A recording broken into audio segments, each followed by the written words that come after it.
Hello, everyone. We are going to get started in just a minute. We're just letting people get into the Zoom room.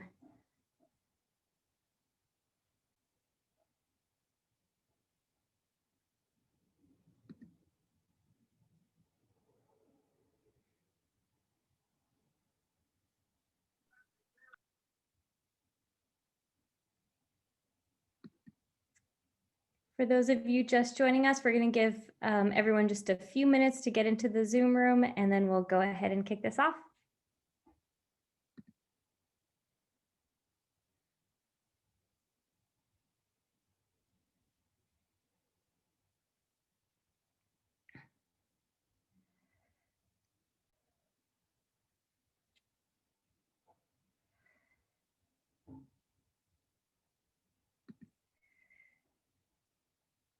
Welcome, everyone. Thank you so much for joining us. I'm going to go ahead and get started, and then I'm sure we'll have a few more people joining us as we get going.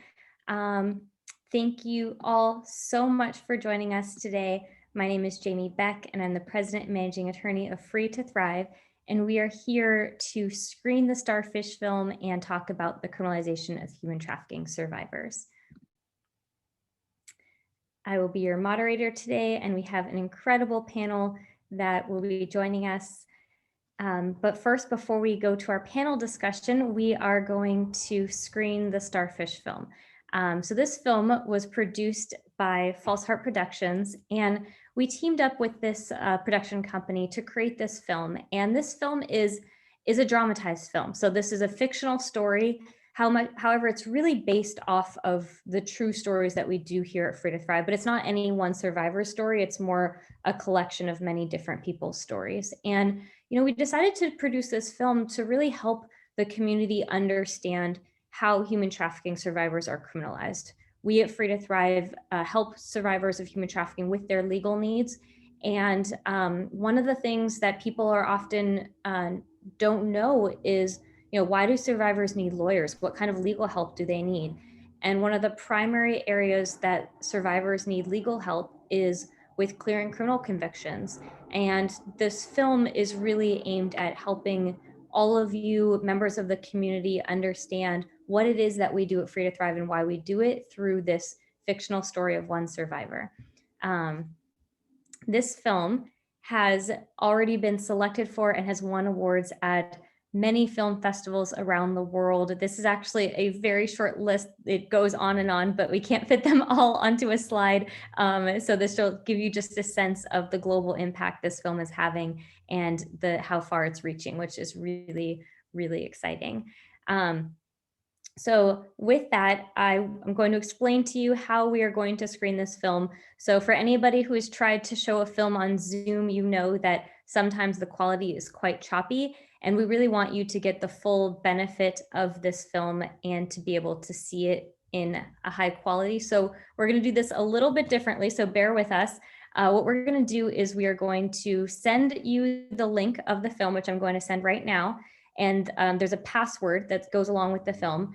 And I'm going to send the password second. And what we want you to do is go click on the link, type in the password, which is FTT in all caps, and then starfish lowercase. And then so the film is just under 19 minutes. And so what we want you to do is go watch the film. And in 19 minutes, we're going to come back and we'll discuss the film and kick off our panel.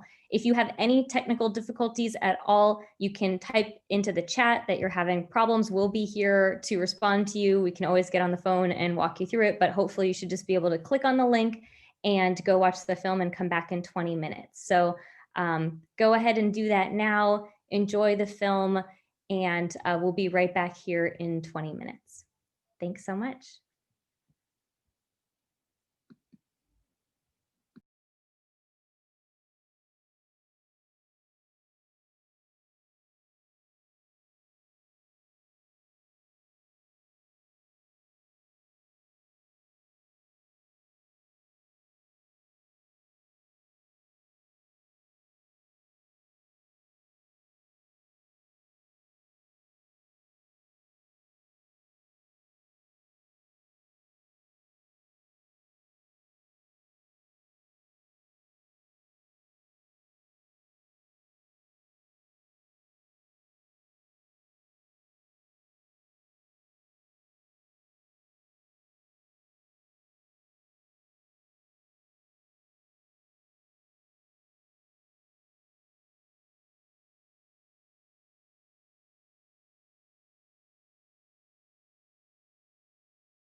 All right, welcome back.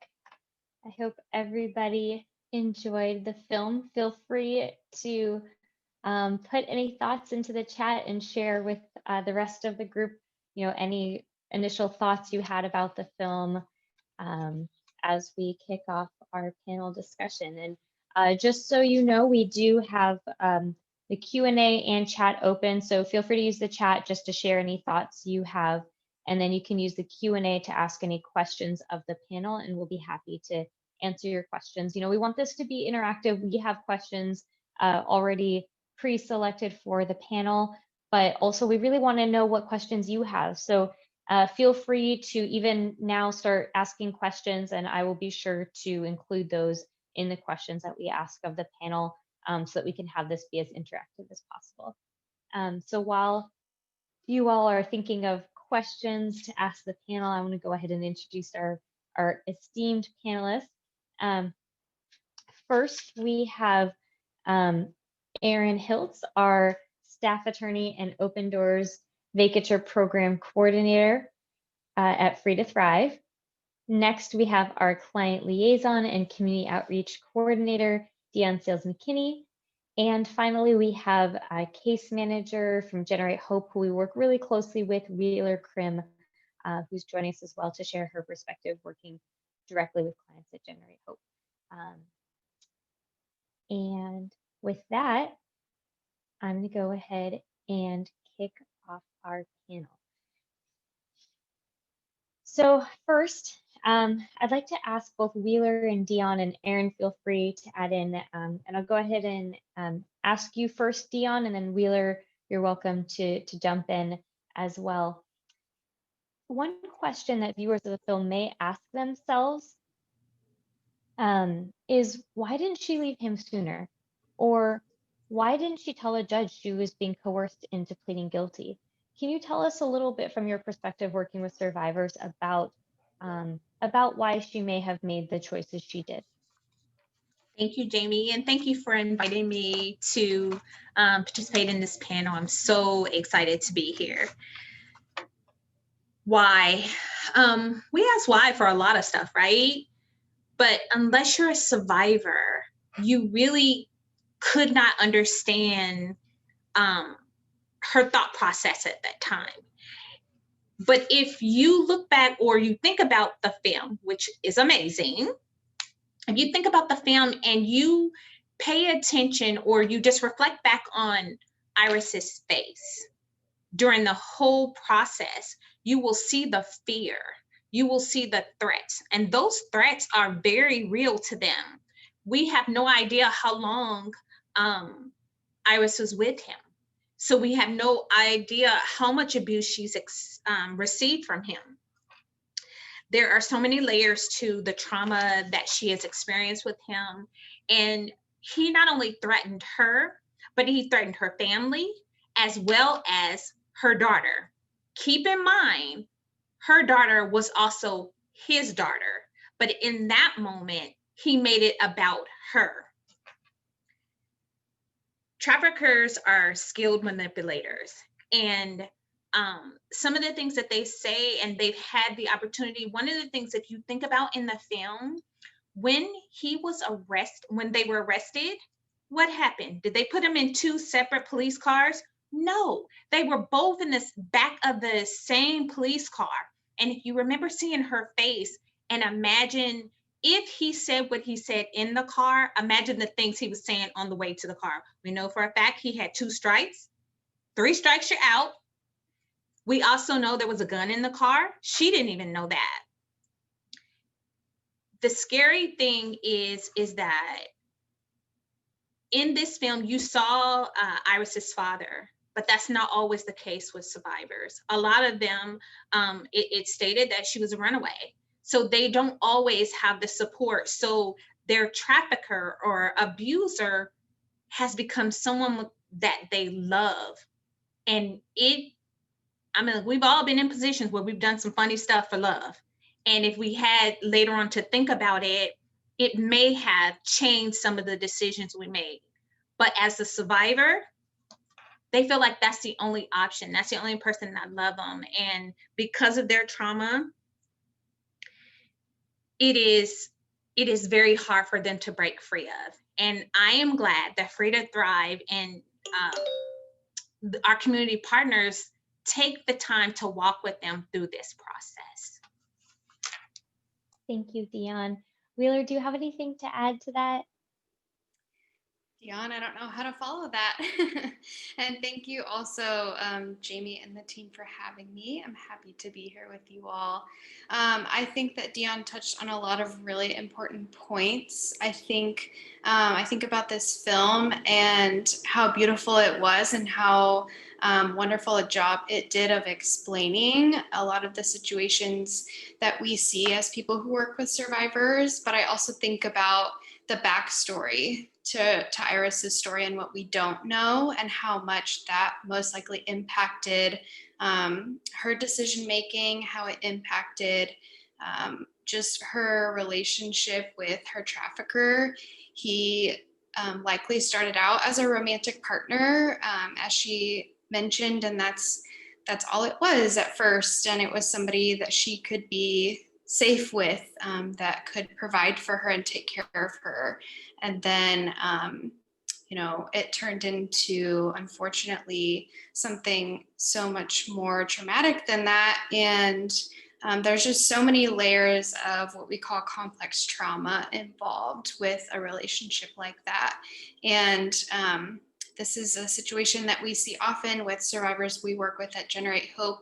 And so it's easy to think, well, gosh, why would she want to remain in that situation? But there's no telling the amount of things that went into her decision making and that led to her being at a point of vulnerability to be exploited by her partner. And so I love what Dion said about just kind of being able to walk alongside someone no matter where they're at in their process. I think that Free to Thrive does an excellent job of that. And at Generate Hope, we try to do that as well.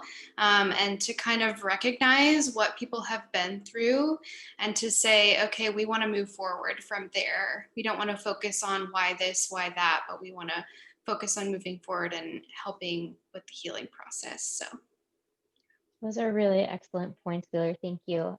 We have a question from our audience that I want to have you answer, Wheeler. And actually, it's a great segue into you giving us, for the audience, some members of the audience may not be familiar with Generate Hope. So I'd love you to share a little bit about what Generate Hope is, how you support survivors, and also how we work together. And then this kind of feeds into this question, which is, in what ways are survivors protected from their traffickers once they are free? And I think what the services that Generate Hope provides is exactly one of the really key ways that survivors are protected from their traffickers. So with that, and it's a kind of a multi-part question, but go ahead. Yeah, absolutely. So Generate Hope is a residential program for female identified survivors of human trafficking, ages 18 and older. So we serve adult female survivors specifically. And we are fortunate to have 2 residences right now in the San Diego area. And so we have our Safe Home location in the South Bay, San Diego area. That location is kept very tightly confidential. And so to kind of answer that question about how survivors are kept safe from their traffickers, we have been very lucky to, have this location that's beautiful and serene, and that we've been able to just keep very confidential and safe. We take that very seriously at Generate Hope, not releasing the address to anybody that does not need to have it. And we've been fortunate enough to never have any issues with that in our history of housing survivors. And we're lucky to also work with local law enforcement that we know have our back if anything were to come up. We work closely with the DA's office, and we are connected with the Human Trafficking Task Force, which is also just comforting to people to know that we are able to work with law enforcement. And many times there are survivors who might be wanting to get out of the location where they were trafficked. So people often ask us at Generate Hope, do you only serve survivors in San Diego, or do you only serve survivors from who are international? And the answer is no. We serve survivors from all over, and oftentimes that's a component of their safety, is leaving their current situation, their current city or state, and coming to us to be able to kind of find that refuge. And so hopefully that answers the question. A couple of other things about Generate Hope, just so people are aware of what we do. We focus on three things. The first being safe housing, the second being therapeutic support, and then kind of that educational component. So we really want to provide a wraparound model to survivors, because we believe that there's lots of components to healing. And I can touch on that a little bit more later, but that's kind of what we do at Generate Hope in a nutshell.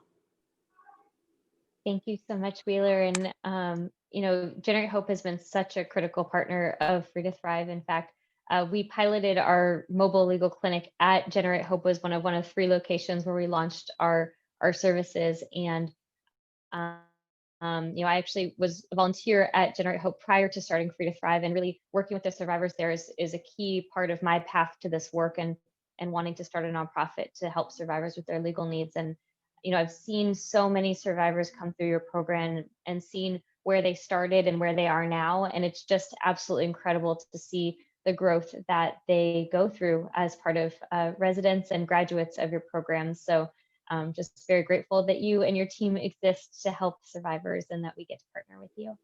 Yes, thank you. You're welcome. And next, I want to ask a question of Erin Hiltz, our staff attorney. So Erin coordinates our criminal vacatur program, and we did not plan our outfits, but we are twins today, which was really fun to see. We both logged on. I'm wearing blue for Human Trafficking Awareness Month. I don't know, Erin, if you are too. But I'd love to hear from you, talking a little bit about how the intake scene, where Grace, did this first interview of Iris, how that reflects your own experience doing intakes with survivors in jail. I'd be happy to talk about that. So one of my favorite things about the intake when Grace goes in to meet Iris in custody is that Iris asks not once but twice if the services are really free, because it is inconceivable for many people to think of getting an attorney for free, especially if it's not in a public defender sort of scenario. But the portrayal was pretty accurate. I know that each time I met with a client who was in custody, they didn't have a heads up on who they were meeting with, so they're kind of walking in blind into this situation where they just know they have a professional visitor. They don't know who it is. They don't know why they want to talk to them. I think a lot of times they're kind of afraid it's going to be a detective on some unrelated case or potentially related case, and so they get a little nervous about coming to meet for the first time. But I think one of the things to focus on in that scene as well is that Iris is a very strong individual. Like she is doing her best to take care of herself. She wants to make sure that it is a safe environment for her to be in. But at the same time, it's meeting in this very impersonal location, right? Like it's not a warm and welcoming environment, and so it's not easy to start talking about some of the more difficult things that have happened in Iris's life, because it's trying to have this very personal conversation about difficult things in a very impersonal location. And I think the film just did a really good job of capturing that. And you kind of see towards the end of that intake scene that Iris is starting to have those glimmers of hope. And one of my favorite things during the intake is that we do like to talk about where the survivor and potential client wants to move towards, what they want support in achieving, and what their definition of success looks like. And once you have that information, not only do you know like what is inspiring them and keeping them going, but you're able to start to make a plan to help get them there, like clearing Iris's criminal record so that she could become a nurse.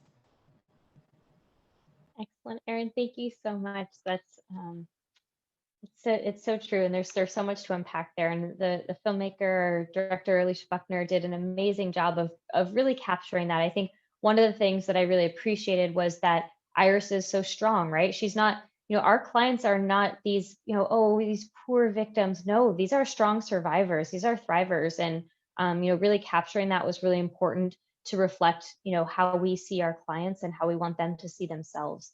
So I'm glad you highlighted that. And also the distrust, right? They don't trust us when they first meet us, and they have no reason to trust us. They don't know who we are. They don't know why we're there, and they're so I really appreciated that as well. It really did reflect, all of our experience.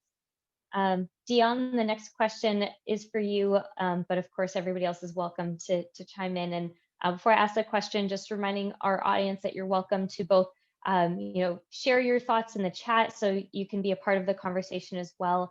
And also feel free to ask questions. You can put them into the Q&A or into the chat. I see a question that just went into the chat that I'll be happy to include as well. But we want you to ask the questions that you have, so feel free to chime in with your own questions. So the next question for you, Dion, is, we created this film in the midst of a historical movement for racial justice. And in creating this film, we really struggled with what race Irish should be, because we didn't want to perpetuate any stereotypes about human trafficking survivors. And no matter what race we selected, we felt like, we'll perpetuate this, stereotypes about it's victims from other countries. It's only happens to people of a particular race or a particular culture, ethnicity. And so ultimately, we decided to include multiple women to show that this isn't, no group is immune from this heinous crime. But I hope that you can share with us, what is the intersection between the racial justice movement and our work with human trafficking survivors? Thank you, Jamie. I will definitely say all races are trafficked, as you said. Being exploited, there are no barriers, no age limits, no sex, no religion, no political affiliation, no neighborhoods. We have clients that were college students, clients that were married, clients that were mothers.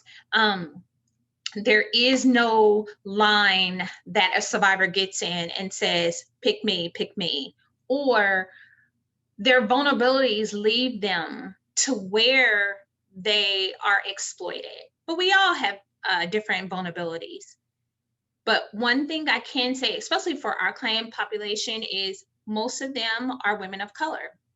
And I think, or I believe, that more times than not, their vulnerabilities come from not having resources coming to their families, coming into their communities, and this leaves them vulnerable. You think that trafficking happens when they're a certain age, just like Wheeler said, with Generate Hope, the age starts at 18.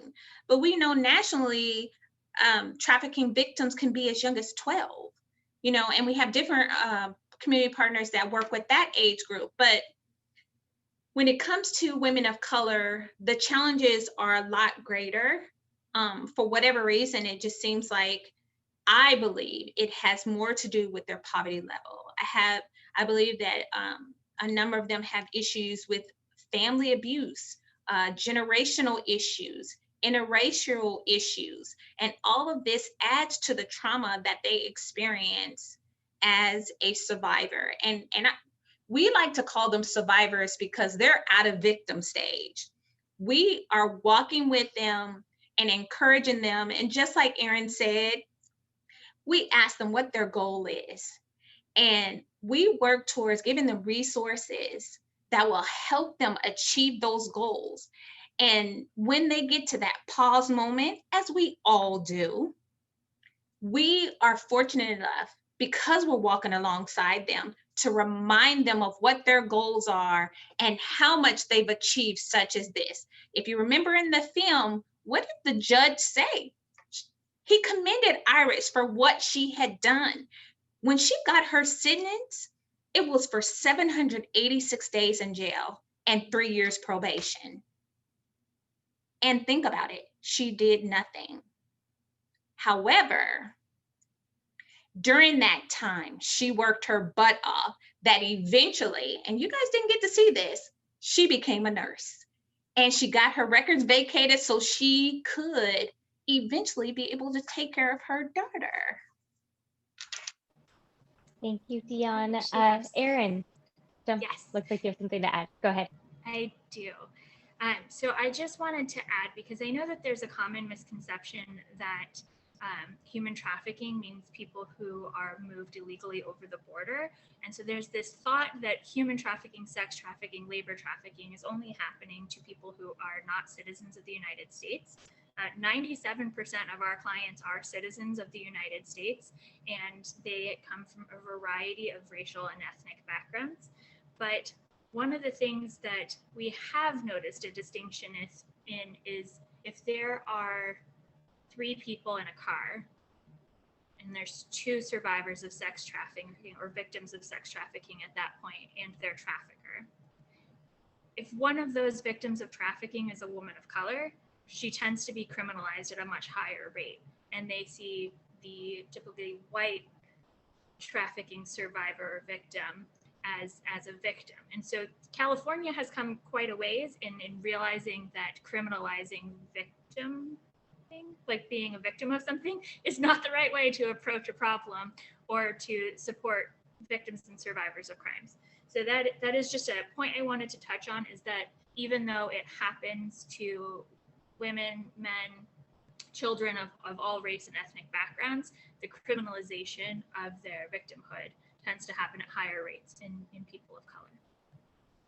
Thank you, Erin, for highlighting that. It's so important. And I think, to put like a pin on that, or sharper, I don't know I'm so bad with expressions, but to kind of hone in on that is, the whole racial justice movement, a huge component of that is the over criminalization of people of color, particularly Black and brown people, right? That's a big part of this movement. It's saying that we, people of color, particularly people who are Black and brown, are disproportionately criminalized in our society.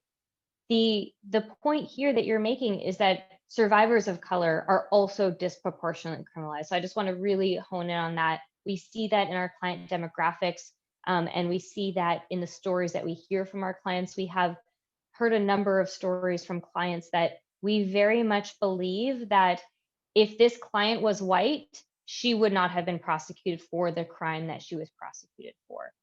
She was a trauma victim. She was in a traumatic situation. She reacted in a way that is totally normal for a trauma victim to react. And yet she was treated like a criminal when the cops showed up. We have a number of those cases currently where that really, we firmly as an entire team believe that this person wouldn't have been charged with a crime if they were white. They would have been treated like a victim. So I just want to really hone in on that. Yes. This also involves women of color not having the resources to get their children back or to take care of their children. The resources are just not funneled into their communities as with other races. And so that, along with having a criminal record, I was surprised to learn that a DUI record can keep you from seeing your grandchildren. That shocked the crap out of me, but we're going to work hard to make a difference in that too. Absolutely, Dion. And that may be the first time I've ever heard you use a swear word in the entire time I've known you. And I really enjoyed that. I'm just looking there. So the chat is, our attendees can't see all of these messages. I really appreciate the messages that you all are sending. Feel free to send it to everybody so they can see it. And I'm filtering through what are questions or what are comments. Feel free, if you can, put your questions into the Q&A, just because it'll make it easier for me to moderate your questions, but there's some really good ones here.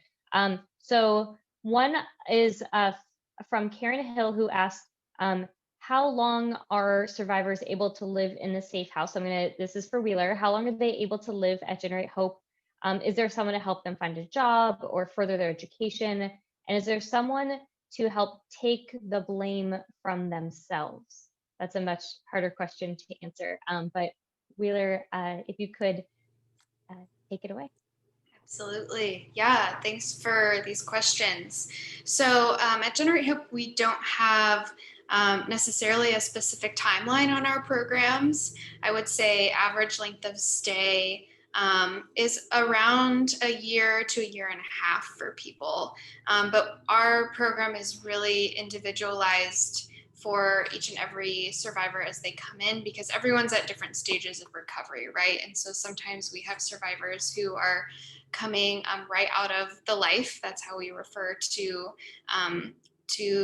kind of being trafficked, we'll say they're coming right out of the life. Sometimes we have people who their trafficking happened a long time ago, but they never addressed it. And so it just depends on each person's situation, but we call ourselves long-term because we're generally 6 months at a minimum. And so we hope that people stay with us long enough to really dig into their therapeutic healing, to continue their education. So we do have a wraparound team who are able to help in every which way. And so we have therapists on staff. We have myself, the case manager, on staff.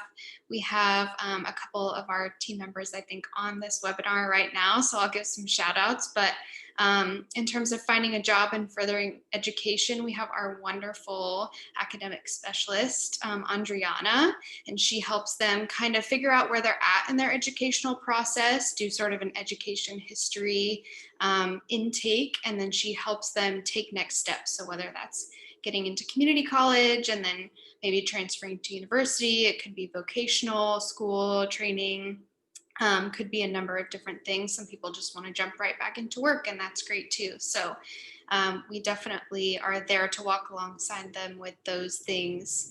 And then as far as your last question, Karen, that is a really excellent question. And the goal of our therapeutic support is to really, I think, empower and enable survivors to address their own trauma in whatever way that looks like for them. So often there is a lot of shame wrapped up in being trafficked.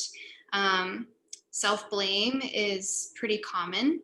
And our goal is to just help them kind of, again, heal and move forward and recognize the ways that they were exploited and taken advantage of, that they were a victim. Oftentimes, people don't recognize their own victimhood until they hear about a place like Generate Hope or services like Free to Thrive that serve survivors or victims. And it's only when they hear what that means that they recognize, oh, that happened to me. And so we really want to just be a safe place to land for people when they kind of identify that about themselves, and help them move forward from that. And obviously the hope is that they feel empowered to walk into their futures and to not remain, as has been mentioned, in that victim mentality, but to move forward into survivorhood and thriverhood. So that's definitely what we're about at GH. Amazing. Thank you, Wheeler. And there's a lot of great feedback that not all attendees can see, and that just a lot of great comments on your points are really absolutely just spot on. And thank you all for your comments, for your questions. This is great. I love how interactive you all are, really engaging with this material. We have a question from Allison Gill Sanford, who says, I was just researching the ban the box changes in California.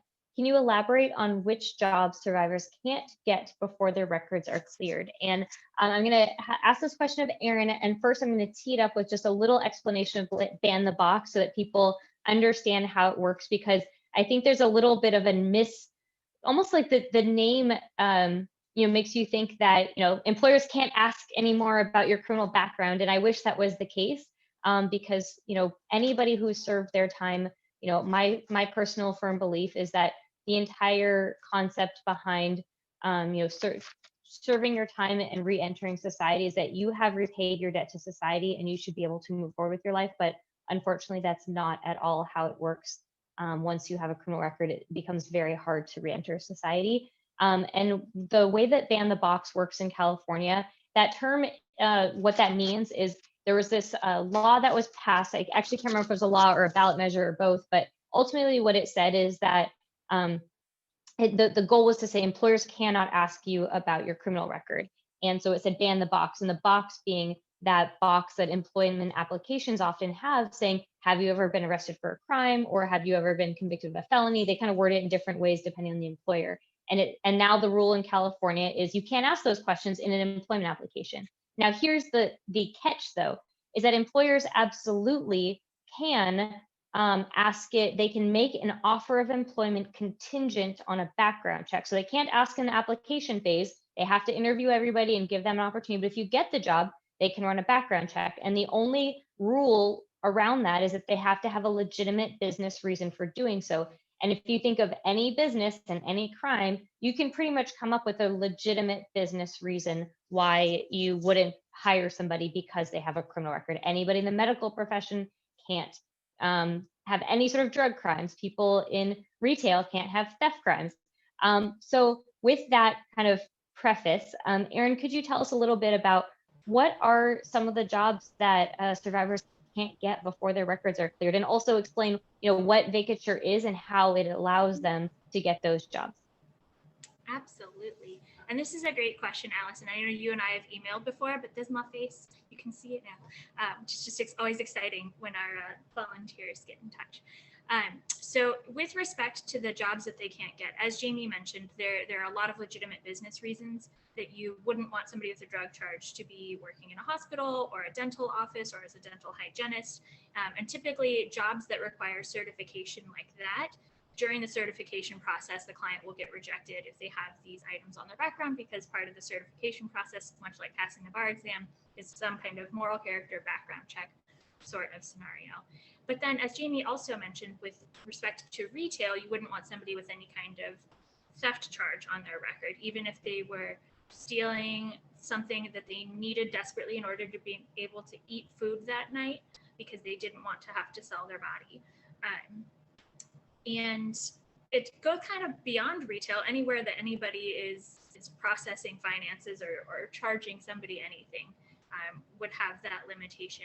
But then there's also the social stigma of having a record. So beyond like immediate disqualification from that job, there's also the issue of, we get this background check report done, there's perhaps a solicitation or prostitution charge on it, and that's not something that a lot of survivors want to then explain to a prospective employer on why these things are on their record. So there's also that social stigma that kind of keeps survivors from applying to a lot of places if they think that it's likely that they're going to need to have a background check. And then separately, as Jamie had talked about, that box question, have you ever been arrested or convicted of a crime? Vacature helps so much in dealing with that. So with vacature, it's sort of like expungement, which you always see in all of the legal crime dramas on television, but they never really explain it, and they don't explain the after effects of expungement. So expungement, sure, it gets rid of the charge, sort of. So if somebody's running their fingerprints for that background check, that charge just shows up as dismissed instead of not showing up at all. And vacature makes it so that legally it's as though it never happened.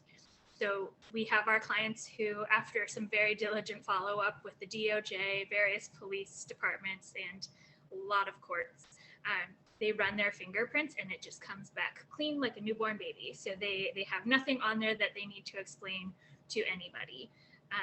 And if they are applying in a different state, they would be able to check the box with no, saying I've never been arrested or convicted of a crime, as long as each of the items on their record was vacated instead of just expunged. So I always like to point out that little distinction, because I feel like expungement is that little hook that you can hang a vacature understanding on mentally.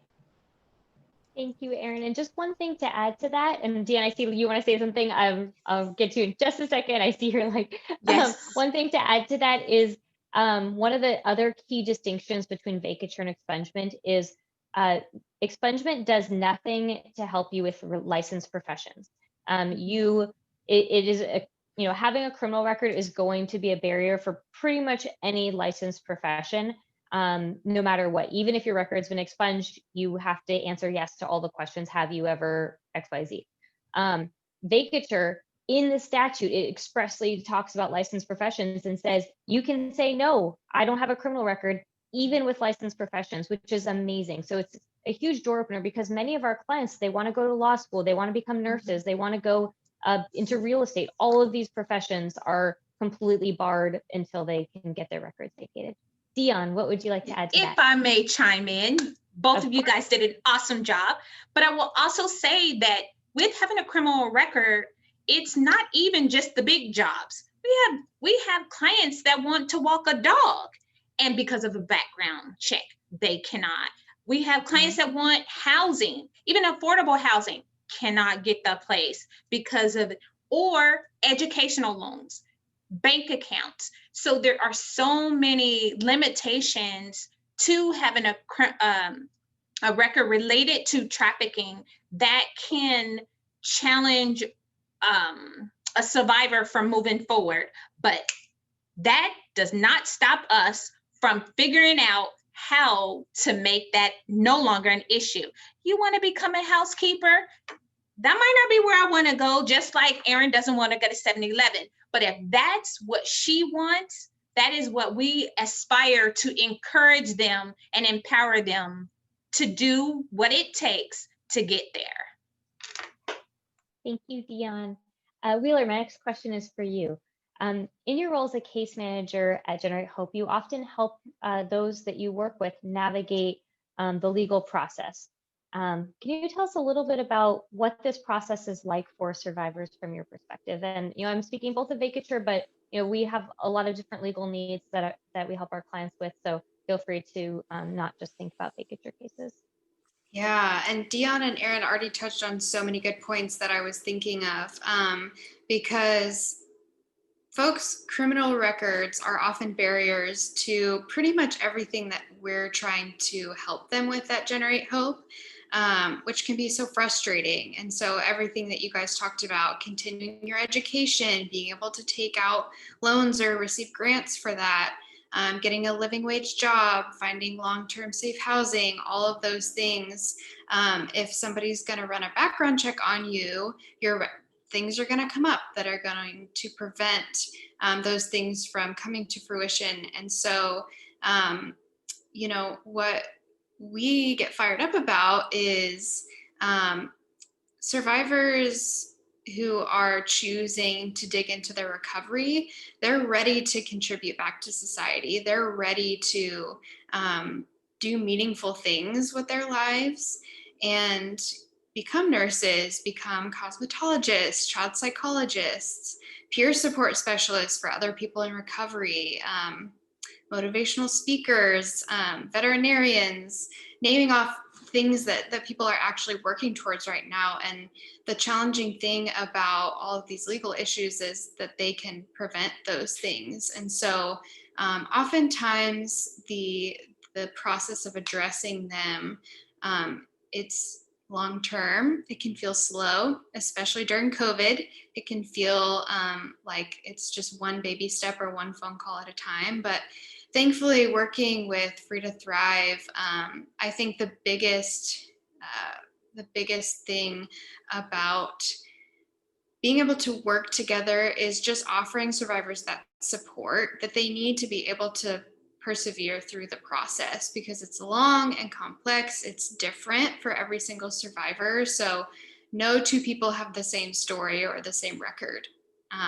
It's complicated, and it's often personal for survivors. It's tied to their trauma. It can be tied directly back to their trafficker and their exploitation. And so, I think the biggest thing that we try to offer is that support. That's what I am there for, is to just be that person that's like, yeah, you've been waiting X amount of months for this process to wrap up. That sucks. That's really hard. What's one thing we can do today to move forward? And oftentimes it's all about just encouraging people to take that one next step. And so it's challenging. It can be overwhelming for people, but I think having Free to Thrive has been such a godsend for us. I don't know what we did before Free to Thrive. And having that advocacy and people who are willing to step into that process with survivors is so invaluable. Thank you, Wheeler. Okay, one question for you, Dion. And pretty soon I want to ask a couple more questions. So I want to ask our panelists to keep their answers pretty tight, because we have a couple more questions I want to make sure we get to. And then we're going to do a power round question at the end. So be ready for that. So the last question for you, Dion, before our speed round, power round, is you work with our clients as a survivor advocate, and you've really helped our clients navigate through COVID. Can you share with us what this pandemic has been like for our client population? Thank you, Jamie. I'm very excited to share with you that in the midst of COVID, which has affected our community, our county, our world, Frida Thrive has stepped up to the plate and identified ways in which we can support our clients through this process. We started STEER program, which is related to emergency essential resources. And the focus is to just help them, provide them with resources regarding their basic needs: food, clothing, employment, education, mental health, because that has become major during this isolation period. While some people might like staying home watching movies all day in the dark, me, some it triggers some of the trauma and the loneliness and the abandonment issues are awakened during that time period. In addition to that, our Financial Empowerment Academy, which is online workshops where we work with them on becoming financially stable. Now, that's an issue for us all, right? So we address credit, identity theft, banking, things to help them build a legacy for their children. And lastly, Thriving Together. And this is online programs that are building connection and community amongst other survivors. And this is dealing with their emotional ways in which they're dealing with COVID, the darkness, the isolation, the depression, and those moments where they're so lonely that even going back to their abuser becomes an option. So I'm very fortunate that we have put these things in place. I get to work with them all day on this, and I am grateful. But one thing I want to say with regards to what Wheeler said about process, I remind our clients that while the process is long, but it's worth the journey. And you've overcome so much, just get ready for when it is done and we will celebrate with you. And just like it takes a minute to get into a car accident, there's a lot of rehab that has to happen after that car accident. So I just wanted to share that. Thank you, Dion, and thank you for supporting our clients. So critical to the work that we do. Erin, I have a question for you. So we got a really great question from Mary about asking about how in the legal process, how can Free to Thrive advocate for survivors who don't appear as stereotypical victims, meaning like scared or meek or young? And, as you answer that, I want you to share a little bit about some of the other legal needs our clients have and how we advocate for them outside of vacatur. Sounds good. I apologize in advance if Nugget starts talking like that. Oh, there he goes.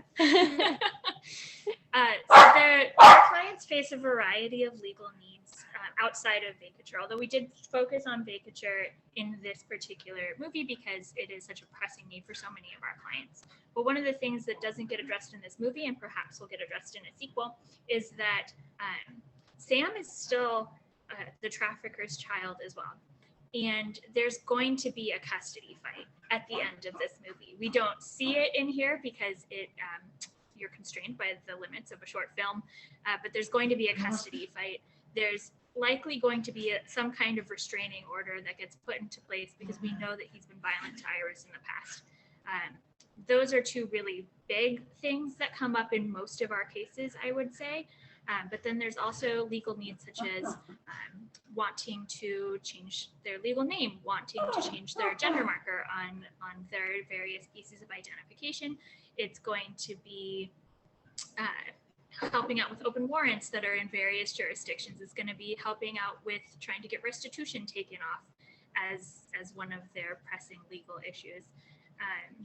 There's such a variety of needs, and one of the ones I want to be sure to highlight before handing it back to Jamie is that there's also really positive legal needs that we get to address beyond name changes and gender identity markers, and that's things like helping them set up their business, helping them set up a nonprofit, just supporting the survivors in a way that really empowers them to thrive. And what we do is such a privilege. And I truly do feel so privileged to be able to support such incredible human beings. Thank you, Erin. And now it's time for our speed round. What can community members do to help survivors and help in the anti-trafficking movement? You each have 1 minute to answer. Wheeler, you can go first.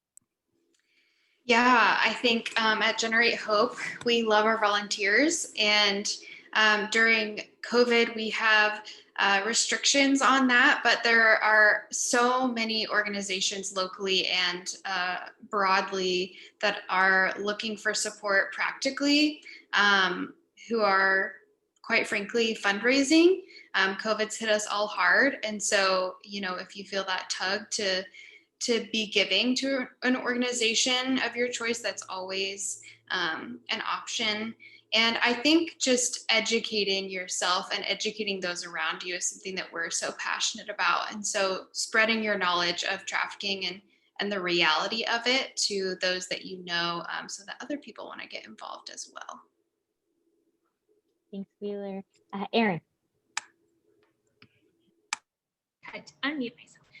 So one thing that I like to encourage people to do, especially this month, because it is Human Trafficking Awareness Month, is if you heard something today, whether it was a statistic or something from the film that really spoke to you, share that tidbit wherever that may be, on social media or in conversations or in future Zoom calls that you have, because I know none of us are hanging out in person.